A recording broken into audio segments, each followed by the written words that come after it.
Hello, everyone, and welcome to our incredible live stream event. So we're looking at life across the pond. Yes, that was a different little intro, and you're probably like, what? Or just doing big things? I'm like, yes, I am. Okay, so we are actually have an awesome event. So right now, I'm not going to talk too much about math. I know you're probably like celebrating because I do hear a little bit of slight screaming of celebration in the background. We're actually going to talk on a different perspective. So like we always said, we are multi-dimensional when we come as human beings. So for the most part, yes, I'm a math tutor. Yes, I used to be a teacher. But there are so many other facets of me. And I also learned that there's another person that is just as connected as we can with us.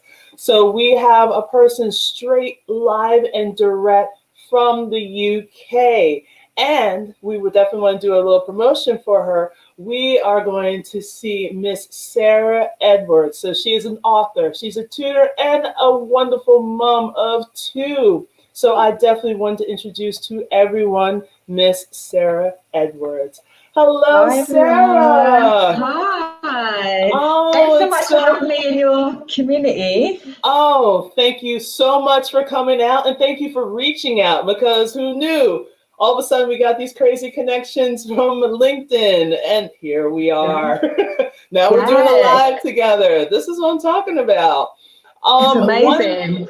Oh my goodness. So one of the things that I definitely wanted to ask, even though I'm jumping right from the start, because me being an aggressive American, that's what I do. How how are you guys perceiving us right now? Like as Americans, how are you perceiving us right now? Yeah, wow, that's a big question. Obviously, like politics and all that aside.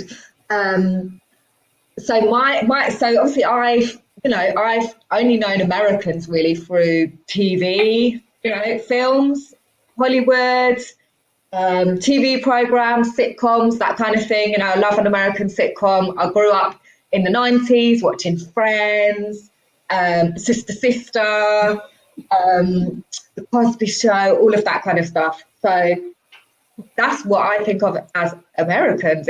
And then you've got kind of the other side of like the Hollywood, the glitz and the glam. I always just find it really cool that I'm starting to connect with people now, like from the US. So obviously through our kind of networking, I've met yourself. I've also connected with some other people online that are from the US. And yeah, I just, like I put on my Instagram post earlier, it feels like I'm like in 2020, I've been like traveling the world because I've like actually like been speaking to and meeting so many people from all over the world, which is like one of my passions. Is just like traveling, learning about different people. But one thing that is a big difference, just from some of the tutors that I've met, is you're quite workaholics, aren't you? Yeah, we're all about the hustle.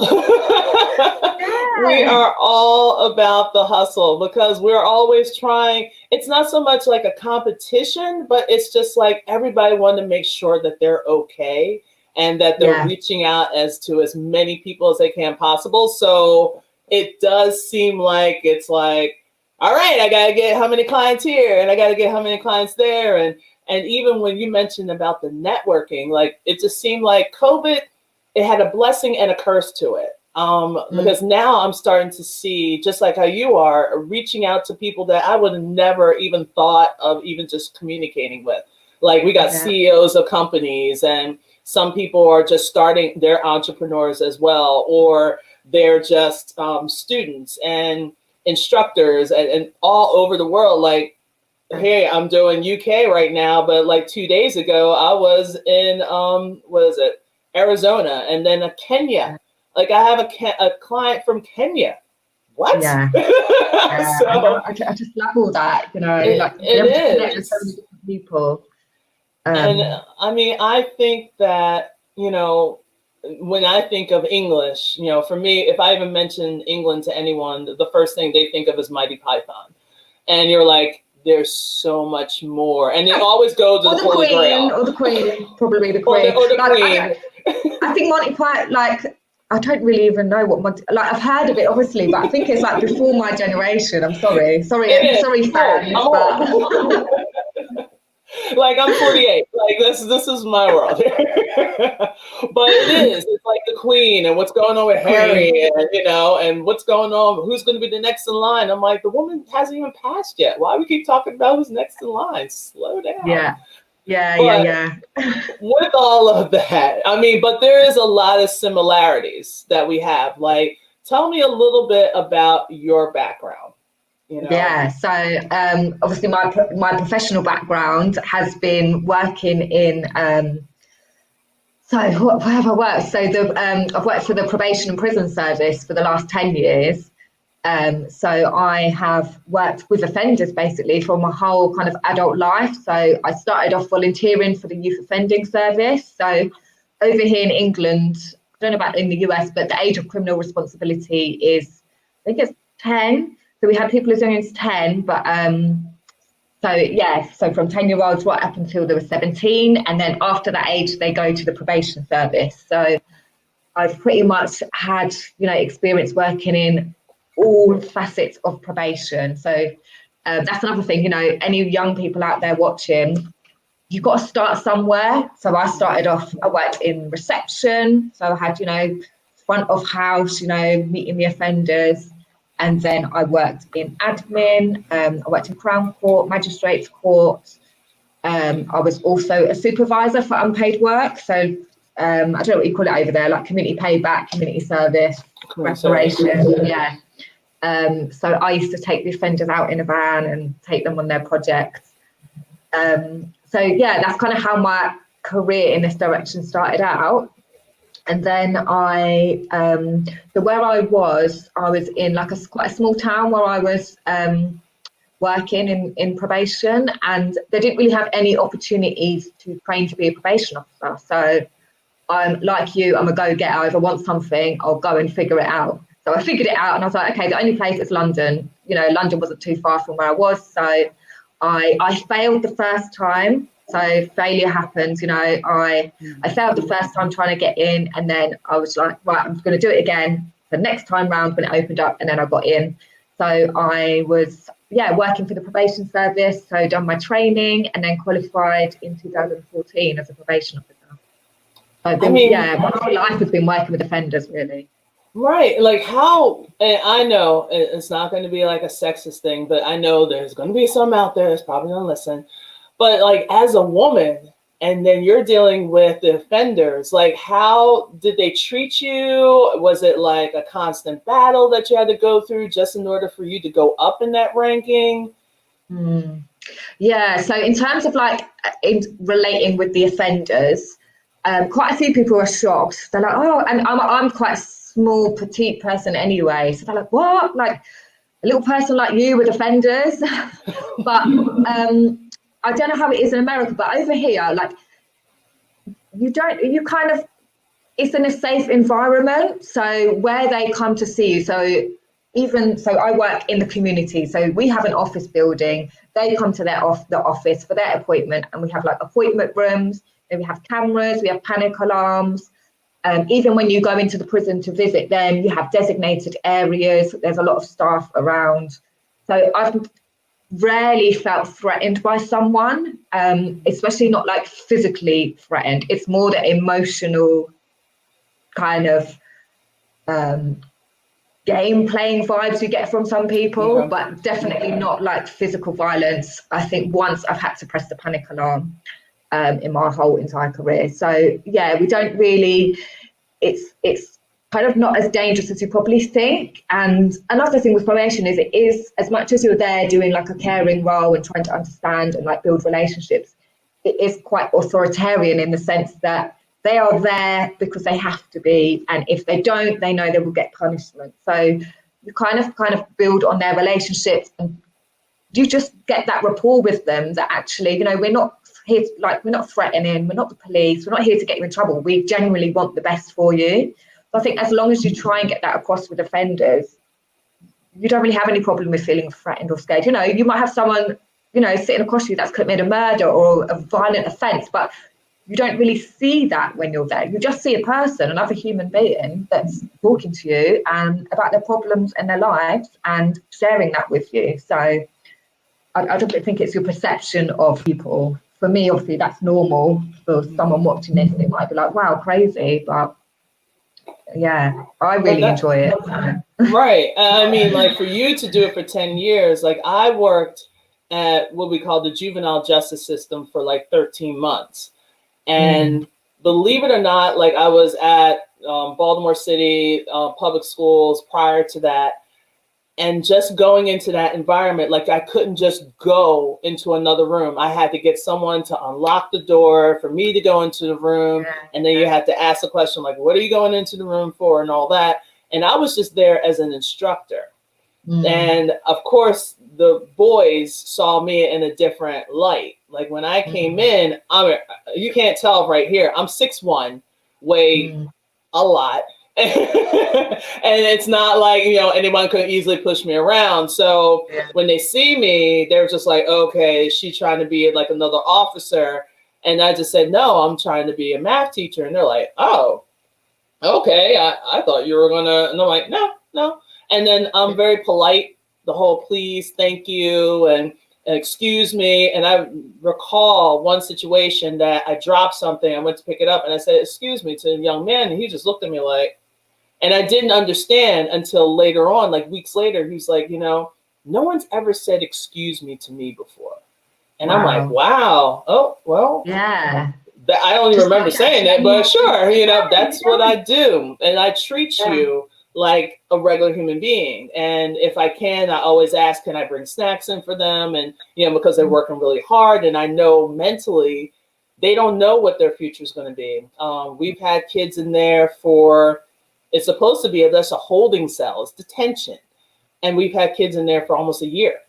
We have kids that it was just like they're just holding them and we don't know why we're holding them. And then some of them just they haven't even been seen by anyone from the attorney's office or anything like that, or district attorneys or anything. And they've just been sitting there. And I'm just, eventually after we see them for a while, we talk with them. Then one young man, I was like, well, why don't you ask to see somebody? He was like, I can do that? I'm like, dude, you've been here since I've been here. And it's been like a good 6 months. Like, yeah, you should have talked to somebody by now. Asked to talk to somebody that evening, the very next morning, talk to somebody, and they're like, yeah, we're going to put your case up like ASAP. And most of the stuff, some of them, they're in there for the smallest things. And it's just like, you know, they're there for weed. But then I had public enemy number one. And I didn't know it. Because it's not like they have a badge on themselves to say, I'm public enemy number one. I did this and I did that. You just see them, like you said, as a person. And then sometimes I get emotional when I think about them because 4 days ago, I ran into one of my former students. And, you know, he got legally released. He didn't like, yeah, I'm on the run. I'm like, dude, I never saw you. But he was just like, you know, thank you so much for, you know, talking to me, because there was times like I didn't know, you know, I'm locked in. I can't do what I need to do. People telling me I got to be on this side of the line, that side of the line. And just the fact that I was giving them math and saying, yes, you can do math. And yes, you can get your GED. And they're just like, what? And I'm like, yeah, you can get, like, you don't have to go back. Like, you can take this time to move forward. And they're like, wow. And then just before I was going to leave, they stopped doing the GED program. I don't know why. Because a lot of them can't go back to their schools. But I mean, that's one of the things that I really thought was like a really big connection besides the tutoring.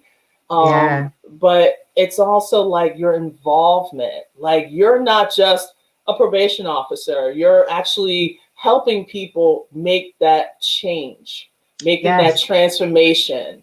And you're like that person that's that switch that a lot of people, they just don't get. They don't get sometimes with their families, or they don't get with society. So like, what is like, because you're also doing those involvement, that social involvement. Can you talk a little bit about that? Because that's exciting. So yeah, like you said, it's about, like planting that seed for someone, and that response might not be like a straight away response. You might not, see that response for a long time. And, sometimes as practitioners, you might think, oh, nothing's changing, or it's those small things, like you said, that makes such a difference to someone's life, that just someone believing in you. But yeah, in terms of the social, so do you mean the work I'm doing with like the organisation Telescope? Yeah, the We Are Telescope. Yes. We Are Telescope. Yeah, so We Are Telescopes. That's wearetelescope.org. It's an organisation that, again, I went.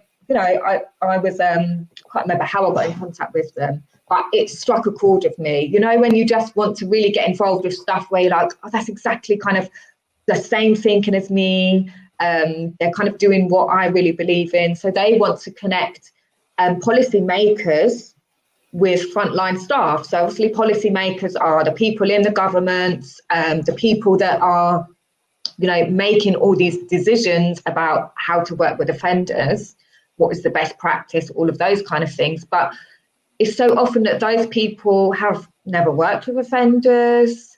They've not lived the kind of path that offenders or kind of just regular working class people have lived. So they're the ones making decisions and managing all of that. But really what the organisation is trying to achieve is bringing those two ends together, because the frontline workers are the ones that have seen it, they've heard it, they know what that person's feeling. They've got a lot more to offer in terms of understanding how policy is shaped, if they could actually talk with the policy makers. And so often, I've worked in the Ministry of Justice for 10 years. I've never met a policy maker or, even stepped foot inside those kind of arenas.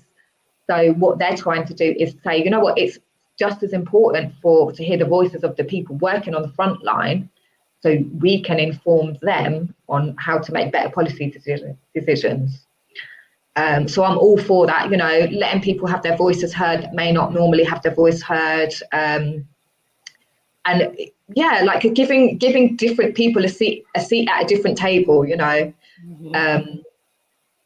and like, we know the lived experiences of offenders, even the lived experience of ourselves are going to be different from those in government who have those kind of high up positions and that can make the powerful decisions. So yeah, kind of what they're trying to do is just get more organisations on board, really. So if anyone is watching this who thinks, oh, that might be interesting, then yeah, get in touch. Yes, definitely. And then aren't you doing an event? Isn't there an event that it's coming up, or you already had it? I couldn't see the date. Yeah, I'm doing an event. So it's this Saturday. It's, again, I'm going to be on Zoom because of everything, but it's for it's called Can You Poet? And it's in conjunction with the Race and Equality Commission in Northamptonshire. And I'm basically going to be talking all about kind of race and poverty and crime and how it all kind of interlinks with each other. There's going to be different guest speakers. So the person organising it is a poet, so he's going to be, and his main kind of line of focus is he works on decolonizing institutions.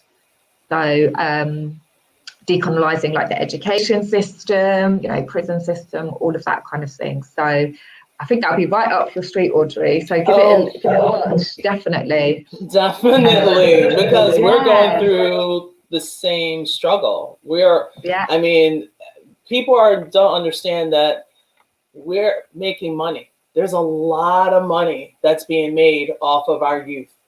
And education-wise, we're sitting here saying that, yeah, we need more money, need more resources, we need this.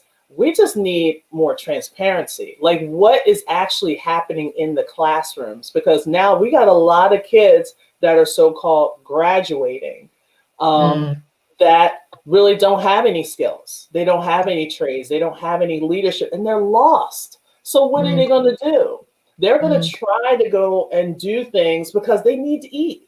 They need to have some kind of shelter. They need their basic needs met, and it's not being met. So what's happening? Okay, let me go to this gangbanger over here because I know he's going to feed me or she's going to clothe me. And then Yeah. next thing you know, they want something in return. So they need for Mm. you to go out and do things. And then boom, you get caught. Then Yeah. you're in detention. And the youngest kid that I've ever had was 11 years old. That Mm. was in Yeah. detention. I don't think there was anyone that was younger at that time, voice not even cracking. And then you got some grown kids that are bigger than me at the rightful Mm. age of Yeah. 16. And I'm like, 16? Yeah. I'm like, what are you feeding these kids? And just hold that whole mindset. And you don't know what they're there for. Like I said before, they don't have a label. But Yeah. because of sometimes it's small things. It's still like a cell phone. Mm. But you're in detention for like 6 to 9 months, Yeah. Yeah. whereas you're in the same unit because they separate them based on what crimes they did. So you have Mm. the adult crimes or you have juvenile crimes. Yeah. And so you can have someone that's 18 years old, well, not 18, but 17 going on 18 in the same unit as someone that's 11 and 12 years old. Yeah. How Yeah. that doesn't make any sense. So there is so much. There's so much underlining, and that will be like another thing because we could talk Yeah. like to two Yeah. to Yeah. three Yeah. hours and then add Exactly. Yeah. racism on there. That's another 10, 5, Yeah. 12 days. Yeah. Even when I remember being at uni, this was like 10 years ago I graduated. So thinking like 13 years ago, and we learned all about, racism in the police and criminal justice system. I could have learned that yesterday because nothing has changed. It is still the No, same. We're still having those same conversations. Oh, what can we do to tackle this? right. Well, it's been, 10 years, 20 years, and it's still not tackled. Exactly. So, yeah. And I I've mean, kind of, like, not to really go into like even the poverty. Like, I was talking to someone today. He's like, I don't understand why we have so much poverty if we're supposed to be the richest country. And I'm like, because people are greedy. And yeah, he's like, yeah, what do you yeah, mean? I'm like, people are greedy. Everybody yeah, wants to have their levels. No one wants to be yeah. equal. And we're sitting here with our new presently elect and, president and vice president, which is awesome because now we have to embrace the fact that we have a woman that is Mm, in power, and there's a lot of people that's not ready for it. Or there's a yeah, lot of women that finally stood up and say, yeah, it's time. We need this stuff to get cleaned up. yeah, So, yeah, yeah, yeah. and but I don't know when it's going to end. I really don't. Like, we can chit chat all we want, but this kind of ties into you just Mm. got sick and tired and you wrote a book. Let's Yeah, go. basically, you summed it up. Yeah, I got Right in sick and here. tired. Definitely, yeah. So, Um, success on probation. Talk to me a little bit about that. yeah. So, yeah, success on probation. So it's a step-by-step system to reform your life and release yourself from your mental jail. So, Love it. trying to get the camera angle. So yeah, I wrote this because again, when you're so immersed in something, like you're immersed in like teaching. For me, I was immersed in working with offenders. So that kind of becomes everything you live and breathe it because that is your job. So when I became a mum, so obviously I'm a mum to two girls, aged 2 and 4. I had that break out of probation. You have that maternity break, and it was hard for me. Being a mum, being at home, adapting to that, and it was a struggle. And you kind of reflect and think you spend so much in your role as a carer, caring for other people, managing their problems, making their life better, improving their goals, and add on top of that you're a mum, so you've got to worry about your children, and then you think, hang on a minute, where am I? Like, I'm like down here somewhere, like just getting the scraps of life because my energy and emotions are going into my family, my children, and my work, making sure everyone else is all right. So having that time to just reflect and think, well, hang on a minute, if I carry on at this rate, I'm going to just, forget about myself. And so it's kind of let women know, what, it's time to not forget about yourself, put yourself first, because you cannot care for everyone else if you're not caring for yourself. So I use all the principles of what I use with offenders in terms of rehabilitating them, developing their mindset, setting goals, and using that for mums, in everyday life. It's written for mums and from a mum point of view because that's who I am, but it's still relevant for anyone out there.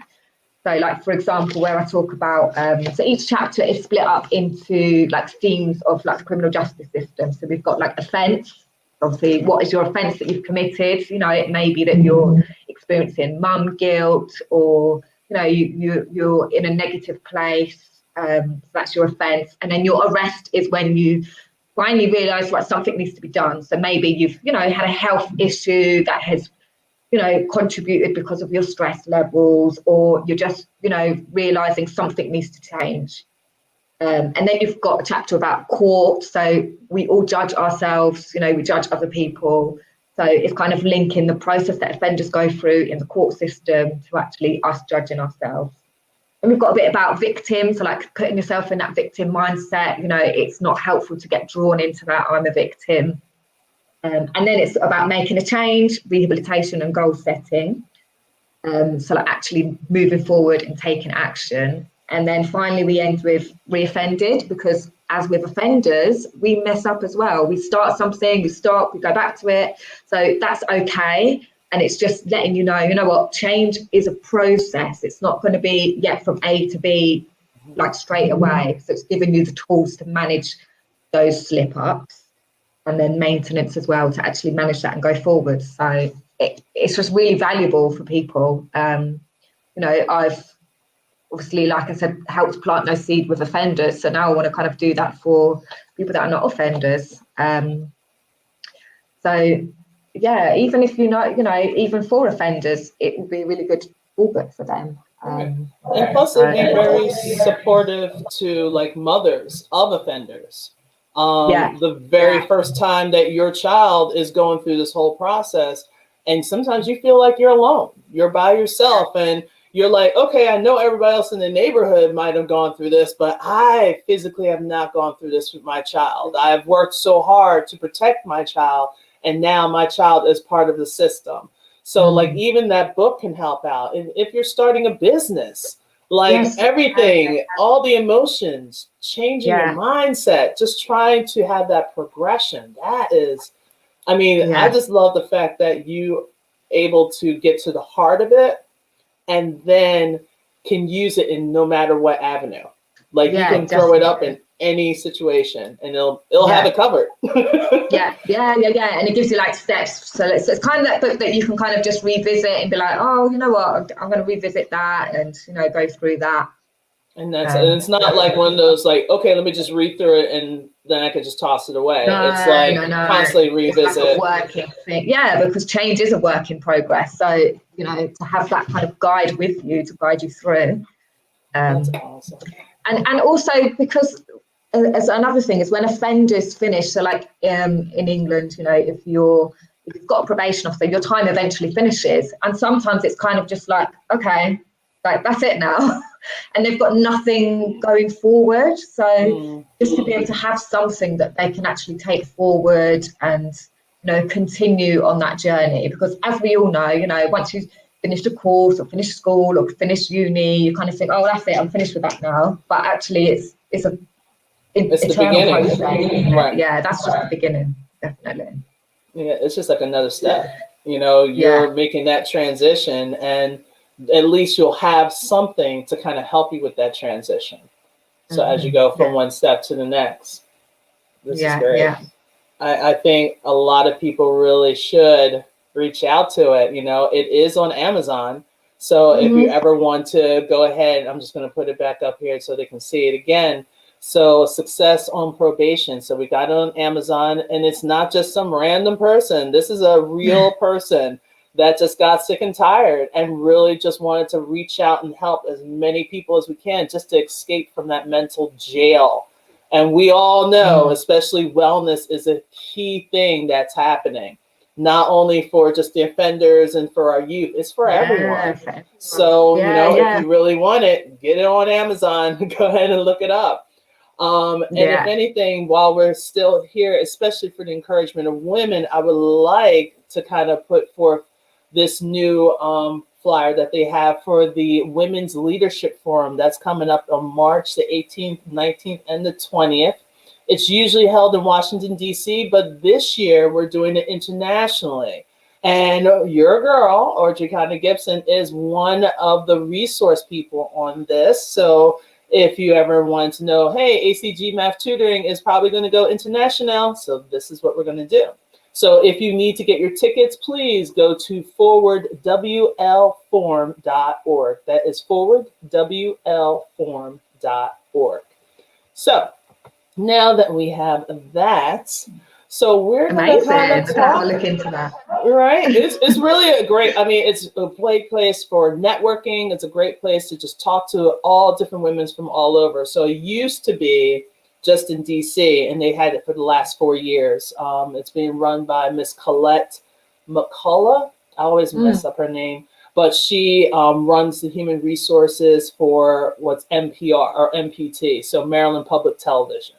Yeah. So she's been running this. This has been her baby for the past 4 years, and it's grown from like 125 participants to like in the thousands. And I'm like, wow, I'm very proud of her. So I was like, hey, I'll support you. Yeah, I'll be one of your math tutors. Go ahead. Yeah, definitely. So speaking of which, now let's kind of get to, we have the probation officer, we have the social, support involvement. Then we got the mom. All right. Yeah. How did the tutoring come in? Yeah, so tutoring, I feel like I've always been drawn to that kind of mentoring role. So as a probation officer, once I'd qualified, I was always, the person to say, oh yeah, there's new trainees, they can come and, observe me, and I'm happy to kind of mentor them. And, I was just naturally drawn to that. So, with maternity leave, I mean, we do get a much better maternity package here than the US. Yes, you definitely do. When I heard that you get 6 weeks, I was like, pretty much. Yeah. I could not imagine going back to work after 6 weeks. I was just still in my bed, just a mess, feeding a baby. I know. Our health reform is ridiculous. Hopefully we're going to finally get it situated. Because that's why I don't have natural born children. I have stepchildren and I have step grandchildren, and they're wonderful. They're awesome. But my husband and I were like, no, I can't even think about how much it costs just to birth the baby. I'm like, I have to pay money to give birth to my child. This is insane. But that's insane. That's insane. So really it came out of having children, and I went back to work part-time, so I was 3 days a week. So obviously your money drops. You're paying out nursery fees that are expensive, and you realise, oh, we've got no money. So it was kind of like, okay, let's kind of figure out, what I can do for a bit of money. And I was like, well, a friend said to me, you're always good at, why don't you try tutoring? I was like, actually, I really like that kind of stuff. So I just kind of started with one student. She was face-to-face, an A-level psychology student. I signed up to all the agencies, and just, like I always do in life, just go out there and get it, work on what I want. I knew I wanted to do that. And then it became a realisation. So then I had my second child. And so I kind of stopped it for a little bit when I was on maternity leave. And then I went back to work in 2018. And I kind of realised, okay, this job it's kind of drained all my energy, like there's only so much you can give when the system is kind of set up against people. So, the system has to be able to work well for you to actually deliver what you want to deliver and be able to do the job that you want to do. And I just felt like I was just like that with the system.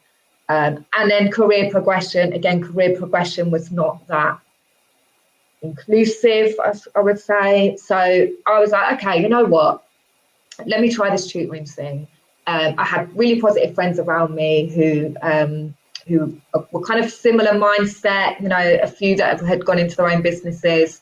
I was like, you know what?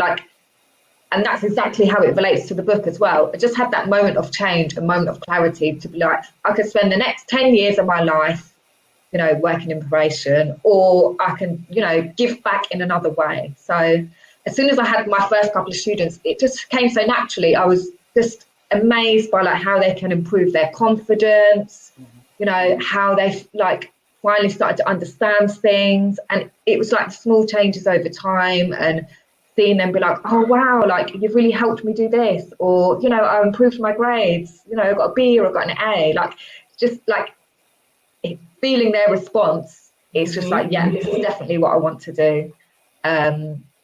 So I just carried on with it, and then thought, you know what, I'm gonna, you know, make this my business. I really felt that there was a need there. So obviously mine is a bit different. You know, you get a lot of maths and English and science tutors, but psychology is something that maybe is not people's first go-to thing. But for A-level psychology students, you know, A-level psychology is hard, and you get a lot of people that, you know, they go into it because they love it, but actually it's really hard. There's a lot of content. You've worked in a school, you know that you have to get through so much, and then the rest is homework. So if you don't get it, you can really fall behind. So I found that a lot of the students were, you know, maybe not getting the grades, they were getting really frustrated, didn't know how to study for it effectively. They just felt overwhelmed of how much content. And I feel like I can, because I haven't been a teacher in a school, I can kind of explain the concept in a different way, because I've actually worked with offenders. You know, I've worked in psychology. So just by working with an offender, you get to know all the different aspects of psychology that they are learning. So that's the kind of fun part that I love, being able to explain things like in real terms that they can understand and give like real life examples. And so that's kind of my one-to-one tutoring. And then I'm kind of expanding into doing courses. So I do an inside crime course. So if there's any homeschool parents, students out there that's homeschooling, so the inside crime course is all basically about everything I know about being a probation officer and learning about crime, because, you know, that's why I went into crime and criminology. I was so interested about why is it people commit crime, you know, what are the punishments, you know, what is it that makes criminals tick. So I basically took all those ideas that I was thinking as a teenager and my knowledge and developed a course. So happy to provide details about that course. Obviously it's international, everything's online, so I can do the course from anywhere. Oh, that's wonderful. Yeah. Because I can totally see a lot of my former high school students, and they'll firstly think, well, CSI, I can do like CSI stuff, and I always did like an activity called Mission Possible. So I had like the song playing in the background and just have like some math things, and they loved it because it was just like I gave them like a little scavenger hunt, and they'll go throughout the school and all this other stuff. But that's what really raises a lot of kids' interest. Like they're able to do some hands-on. There is someone that actually does that. It's not like they read it in a book and then now they're reiterating back to you. Like this is someone that actually was in the system, that knows how to break down the system, and now can break it down to you. So now it's not a matter of like, okay, we're giving you the golden ticket to go rob and kill somebody. We're not saying that, but at least you have an understanding, and it gives you another avenue just in case if that is something that you want to pursue. Yeah. So parents, don't be scared. I'm not teaching your kids how to do crime. Everyone's like, what? And I'm like, no, because trust me, a lot of the homeschool parents, they love just having something that's different. And and that's where I'm like, we're at the end, we're definitely going to share your information. And like, if anyone's listening to this that's homeschool or knows somebody that is in homeschool, please pass this information on. And because this is something that's more realistic. So it's not just, psychology textbook 101, we're going to turn the page chapter 1. No, it's going to be that's real. not my style. Right? This is real.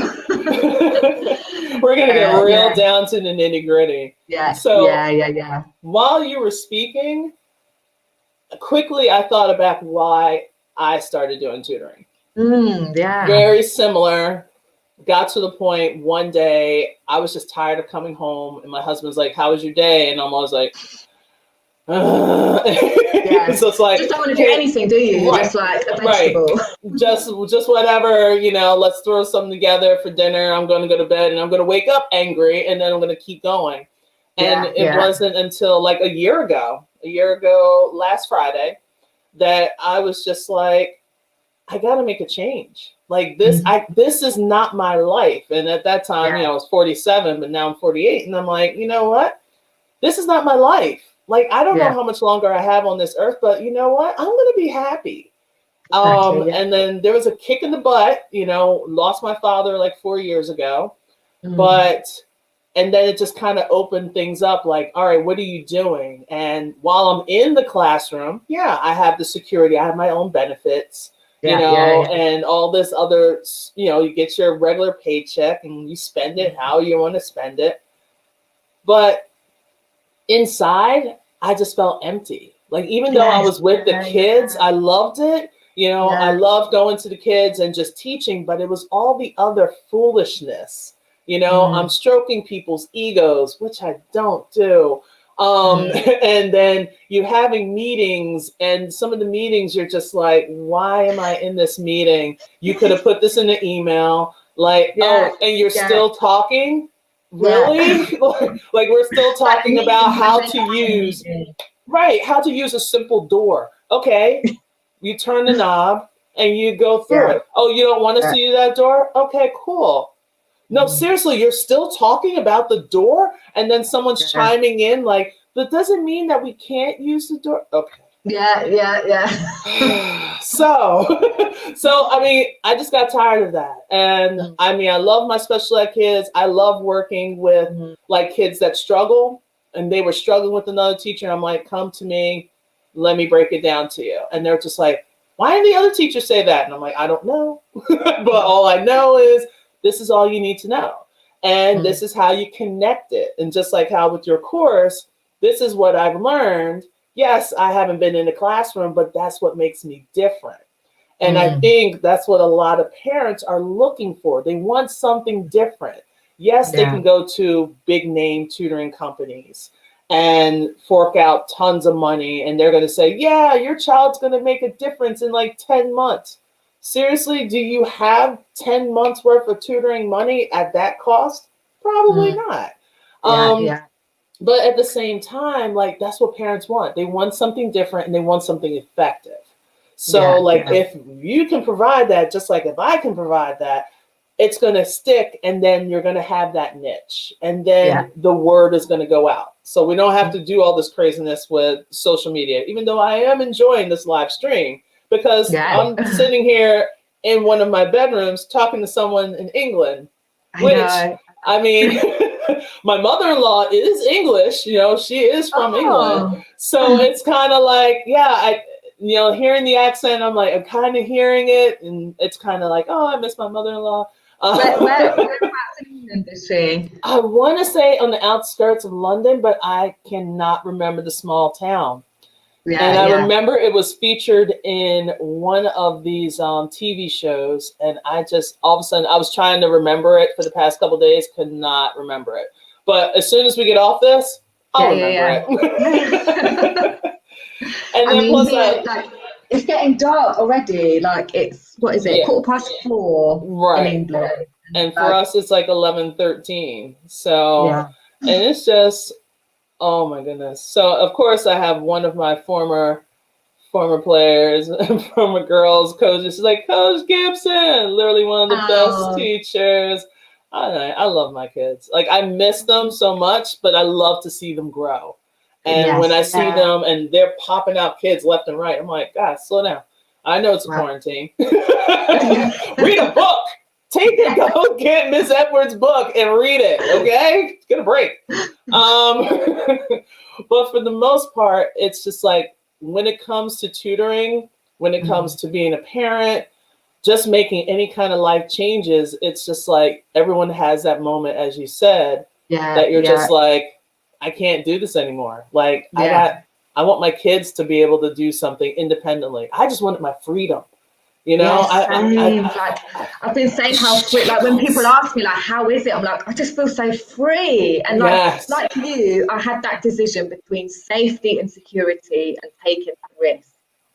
And, being 10 years in the same job, I'm not really a risk taker as such, but I know when something's not feeling right, and then I just go after it. So like you, I've got quite a competitive side to me. I did like athletics when I was at school. I've got 2 siblings, so there is that competitiveness in me that's like, I just want to like do so. I know I can do better, and I'm just going to go 100% into it. So with my tutoring, I am 100% into this now, 100% focused.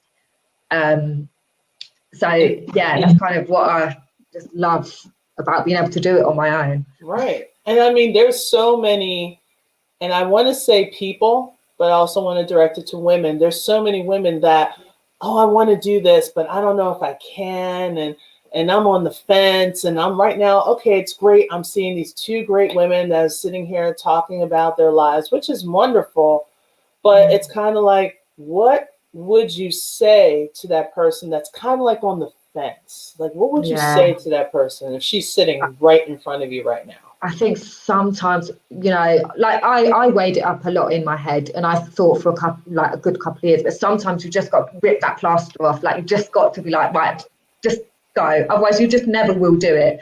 Like I was the same when, like deciding to have kids. I always knew I wanted to have kids. And it's like, okay, I'm qualified now, my job, let's just go for it. Sometimes you just have to just say, okay, I've thought about it now. I can't think any more about it, otherwise I'm going to talk myself out of it. So you just kind of need to just have that push.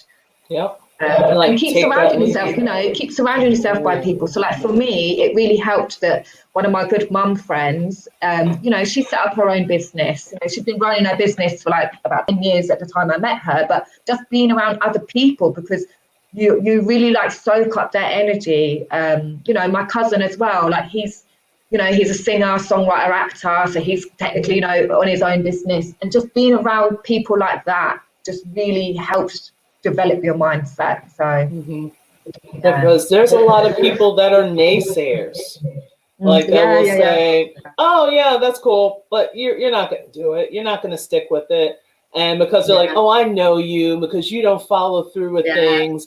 But that was the old me. Like, I'm talking about me right here, right now, today, this very time and second. I wanted to do tutoring.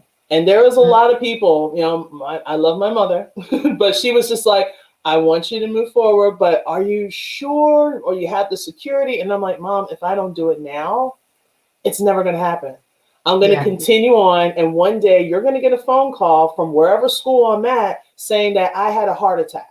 And now I'm in the hospital and I'm fighting for my life.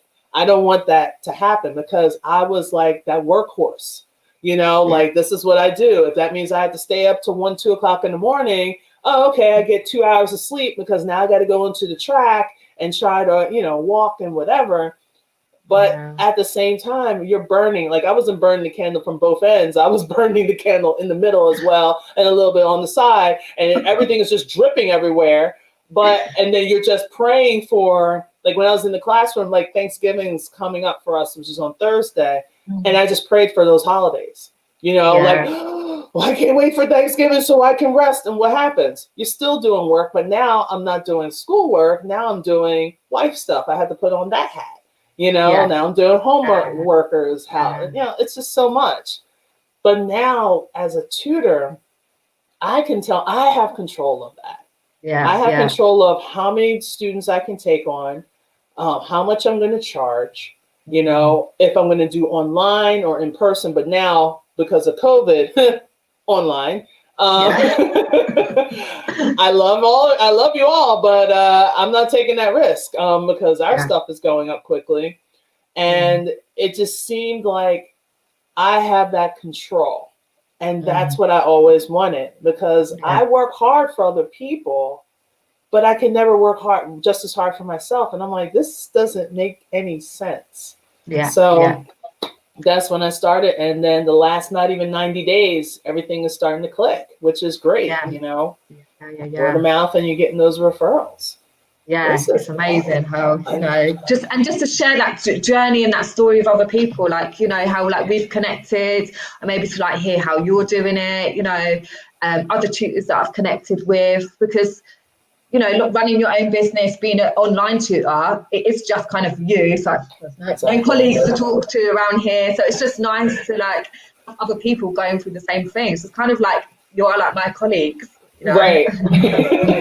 And then we all met, if I may, under Joanne. So we had that ultimate support group for online tutors. So if you are a teacher that's fed up, you know, don't completely give up, but take a look. Go to our webpage on Facebook and just sign in for the ultimate support group online and just ask questions. You know, just like how you're going to basically get rid of the tutoring companies, because eventually I know Sarah, like, hey, you're going to be just completely by yourself. You don't have to worry about all these other big name companies. You know, how to get booked solid, how to stay up to date with what we're doing. I know the latest things that we're sharing is live streams and also building up our own Facebook groups, because sometimes just to get our own word out, it's kind of hard because other groups don't want, you know, advertising. And I totally get it, because we don't want to sell your people. And I got that. So if you can't find other groups, make your own. So, but I've learned so much from doing the Jumpstart program. And it just goes to show, like, at any age, you know, your learning doesn't stop. You know, we've both, you know, come out of, you know, our long-term jobs, and, you know, we've paid for courses, we've paid for training, because we're like, you know what, there's value in improving our skills, you know, all the business side of it, setting up systems. Like, there's just so much you can learn. So it just goes to show, you know, there's always something else you can learn. I know. It's just amazing. So, I mean, we have our tutoring, we have our environment, our involvement, you know, basically, I don't want to say we're two badasses, but we are. Right there. Because I mean, it's going to take a lot. It takes a lot to make change. It takes a lot to have your voice heard. It takes a lot to basically run with the big dogs, you know, because they keep looking at you like, oh, you're cute. Let's put a little bow on your head. And I'm like, and chuck the bow, because I'm ready to run with you. So let's go. And just like have to be out there and just be encouraging. And this is where, I mean, I love bonding with people just like yourself, because it's like I see a lot of me in you, minus the accent, but we both have the same attitude. Accent and children, but the same attitude. So, I mean, I feel like this was awesome. And let me give some logistics on Sarah real quick. So if you want to contact her, here is, if you feel like you want to contact England, let's go. Get with your phone call. But you definitely have a website, and especially if you want to get in touch with that criminal or crimes course. Let me see if I can put it all together. So her website is www.edwardstutoring.co at the UK. So we have this contact information. Please definitely reach out. So Sarah, I'm on all the social media. So yes, yeah, I think we all are. Hello, yeah, I'm on all the social media as well. So I'm on Instagram, YouTube, and Facebook as well. Okay, awesome. Did you lose me? Nope, I think you're there. I still got you. Yep. Okay. Yeah. So Instagram, Facebook, YouTube. So Edward's Tutoring. Just find me on social media as well. Yes. So, like always, guys, thank you so much. I did see some people, not too many comments, but a lot of likes, a lot of thumbs up. I appreciate everyone. So Miss Lindsay, Miss Christine, Miss Shanice. Also, I saw Mr. Robert that was in there for a moment. Thank you so much for spending your time with us. And like always, if you do need anything, if you have any questions, you can always reach out. So you can always reach out to Miss Sarah Edwards. You have her information. You can also reach out with me at ACG Math Tutoring. So we're going to close this up. Thank you guys so much. And Sarah, thank you so much for offering your time and energy. I greatly appreciate it. Thank you, Audrey. All right. Thank you, not Audrey. a problem. Take care. Bye. All right. Take care. Bye now.